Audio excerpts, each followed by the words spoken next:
Si je vous dis Rio, bien sûr vous allez penser à la plage de Copacabana, au pain de sucre et au Christ Rédempteur en haut du Corcovado. Mais Rio c'est bien plus que ça et pour ma part j'y ai passé au total 2 semaines. Donc j'ai plein de bonnes adresses à vous partager. C'est parti!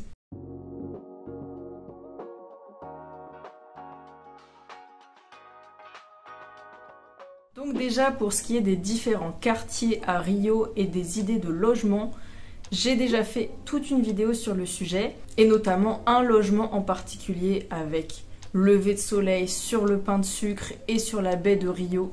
Donc Rio c'est une ville incroyable avec tout ce qu'on aime dans la ville, c'est-à-dire les musées, la culture, la fête, les sorties.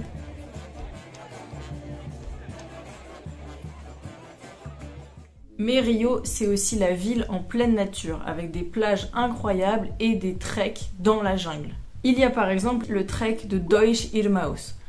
Si vous avez un seul trek à faire, faites celui-là. C'est pour moi le point de vue le plus stylé sur Rio. En fait, l'idée c'est d'aller en bas de la favela de Vidigal et de prendre une moto-taxi pour monter tout en haut au début du trek.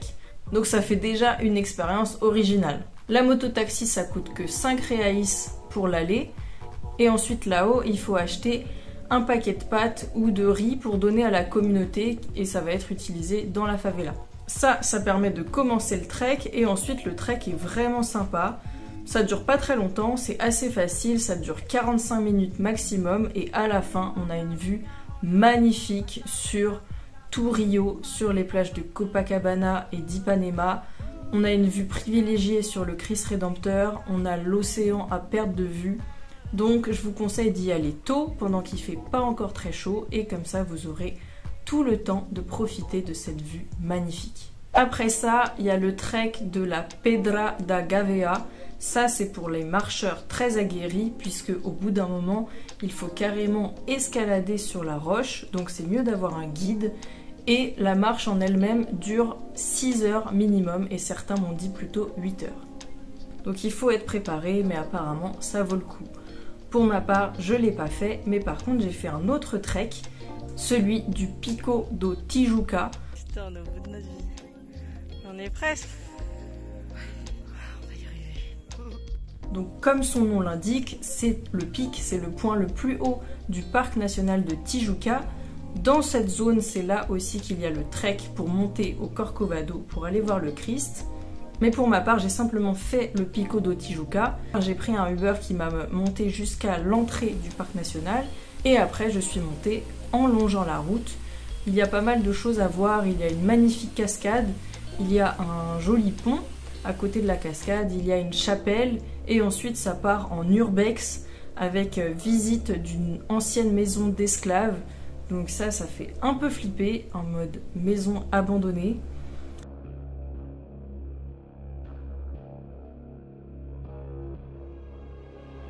Après ça, on a poursuivi notre route et ça a commencé à se compliquer. On est rentré dans la jungle, donc là il n'y a plus de route. Et là, on a un mur de pierre et des escaliers qui rigolent pas du tout. Donc faut être quand même un peu préparé, mais franchement, ça peut le faire. Et la vue est vraiment magnifique puisqu'on a la vue sur la Pedra Bonita, sur la Pedra do Gavea et sur tout Rio et les favelas. Donc c'est vraiment beau.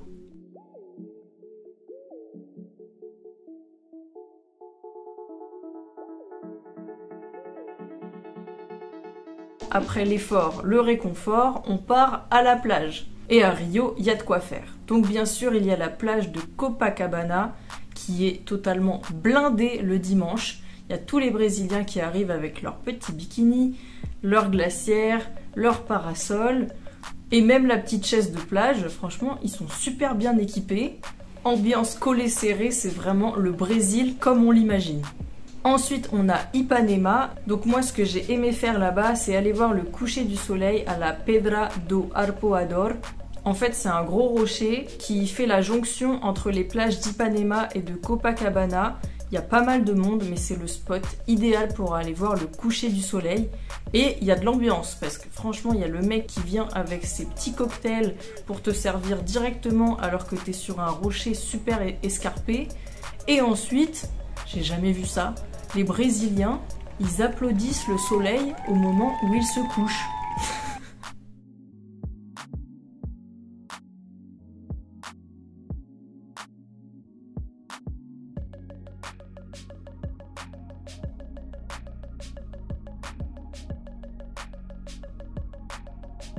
Bon, après ça, il y a aussi la plage de Leblon qui est dans le quartier un peu riche.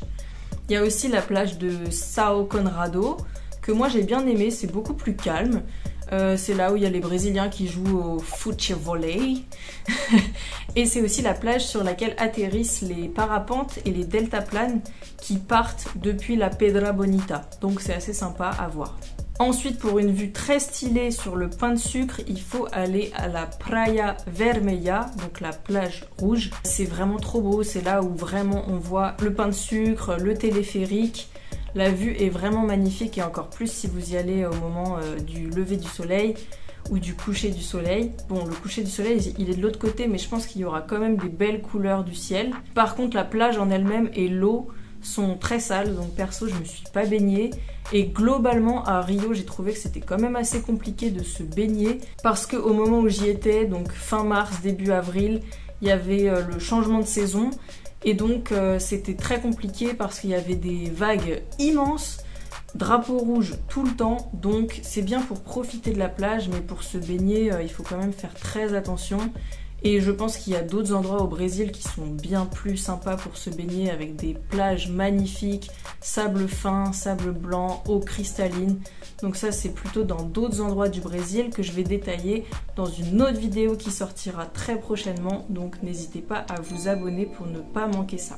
À Rio, il y a aussi plein de choses à visiter. Donc ce que je vous conseille, c'est d'abord de commencer par le quartier de Santa Teresa. C'est le quartier des artistes, un peu bohème, c'est super coloré.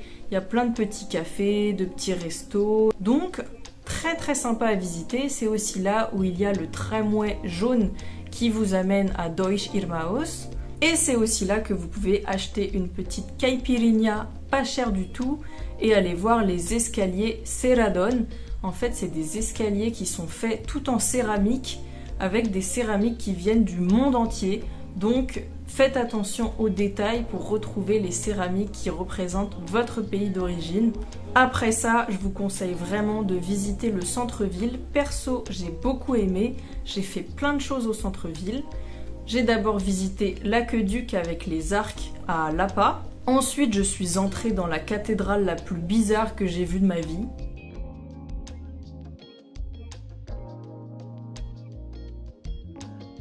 J'ai aussi visité le musée historique qui est très intéressant et le Museo do Amanhã qui traite en fait des enjeux du monde de demain.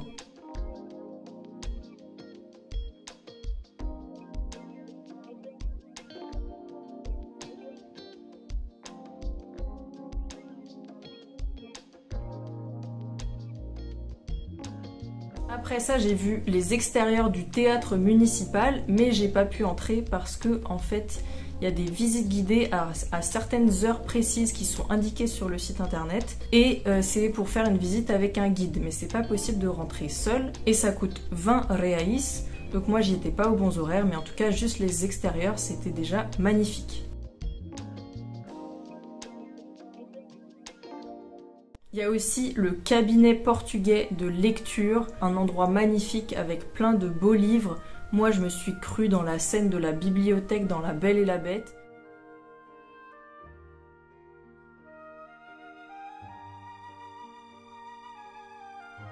Bon, il y en a d'autres qui vont plutôt avoir l'impression d'être dans Harry Potter. Chacun son truc, mais perso, je me suis sentie comme une princesse. C'était vraiment splendide, j'ai adoré. Ensuite, j'ai aussi été voir une expo sur la Banco do Brasil qui en fait explique les différentes monnaies, comment les billets ont été créés, comment maintenant il y a d'autres manières de payer en digital. Et tout ça, c'est au dernier étage du Centro Cultural et le lieu en lui-même est vraiment beau. Et pour le côté nature, il y a aussi le jardin botanique et le Parque Lage qui comprend un café qui s'appelle le Café Plage et ça me fait une transition toute faite pour parler de ce qui nous intéresse le plus, manger. Moi j'adore manger, Je vois pas comment on peut ne pas aimer manger. Et au Brésil, il y a tout un tas de spécialités à goûter. Je vais pas toutes vous les dire, mais il faut au moins goûter les pastéis, les açaï, les caipirinha, bien sûr, les jus d'ananas et tous les plats locaux que je vous indique ici.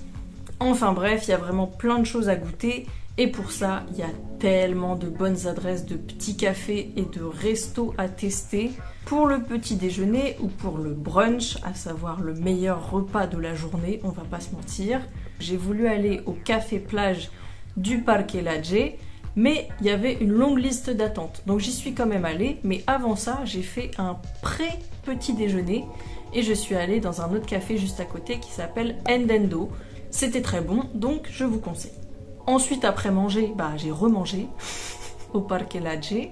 Et les autres jours, j'ai encore testé plein d'autres adresses de petits déjeuners et de brunch. Donc j'ai testé la Casa Cave, ensuite la Confeiteria Colombo. Bon, ça, il y a plein de gens qui viennent juste pour faire des photos parce que l'endroit est vraiment, vraiment beau. Mais franchement, ça vaut le coup aussi de goûter les petites pâtisseries. Il faut juste arriver super tôt, il faut même arriver avant l'ouverture. Ensuite, à Santa Teresa, il y a le Café do Alto, mais pareil, il y a pas mal d'attentes. Et enfin, mon adresse pépite, c'est le café qui se trouve à l'intérieur de la librairie à Botafogo. C'est la Livraria do Travessa et j'ai tellement kiffé que j'y suis allée 3 fois. Ensuite, pour manger, il y a la Racleteria qui se trouve à Copacabana. Nous, en bon français, en manque de fromage, évidemment, on a entendu Racleteria, on était au rendez-vous, on a cru que c'était de la raclette. Finalement, c'était des burgers. Mais c'est pas grave, c'était de très bons burgers, donc ça va, on valide.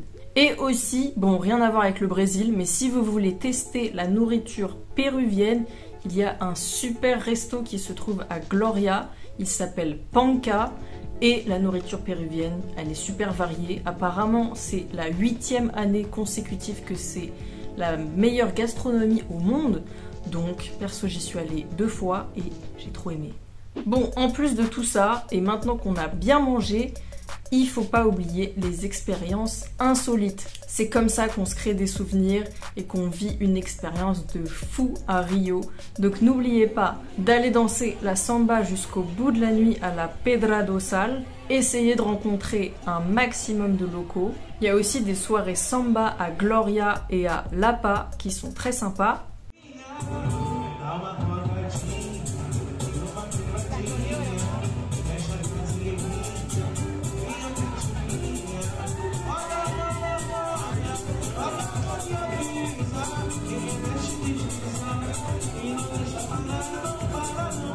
Ensuite, si vous êtes fan de foot, n'oubliez pas d'aller voir un match au stade mythique Maracana. Et vous pouvez aussi faire des cours de capoeira et de jiu-jitsu brésilien si vous êtes fan d'arts martiaux. Bref, il y a vraiment plein de choses à faire à Rio. Je vous conseille d'y être au moins 5 jours, voire 1 semaine. Moi, j'y suis restée 2 semaines, mais en étant en tour du monde, c'est sûr que la temporalité est différente et qu'on peut vraiment prendre beaucoup plus le temps de profiter de chaque endroit, surtout si on aime cet endroit. Ça a été mon cas, j'ai vraiment adoré Rio.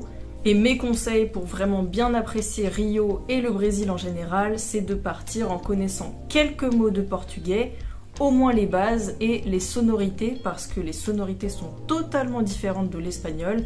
Regardez quelques vidéos sur YouTube de Brésiliens natifs qui vont vous expliquer les différentes sonorités et les mots principaux. Moi, je vais juste me contenter de vous mettre quelques mots utiles qui vont vous servir au moins pour dire bonjour, au revoir, merci. Je vous mets tout ça ici.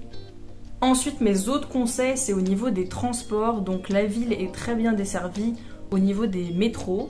Donc ça va, on peut aller à peu près partout, à part Santa Teresa qui est un peu plus reclus. Donc le métro le plus proche de Santa Teresa, c'est Gloria. Et pour le reste, après, on peut très facilement prendre des Uber, ça coûte vraiment pas cher. Et il y a aussi une autre appli qui s'appelle 99 que je vous conseille. Ensuite, niveau transport, si vous voulez aller dans d'autres endroits du Brésil, il y a l'appli Buzzer pour les bus.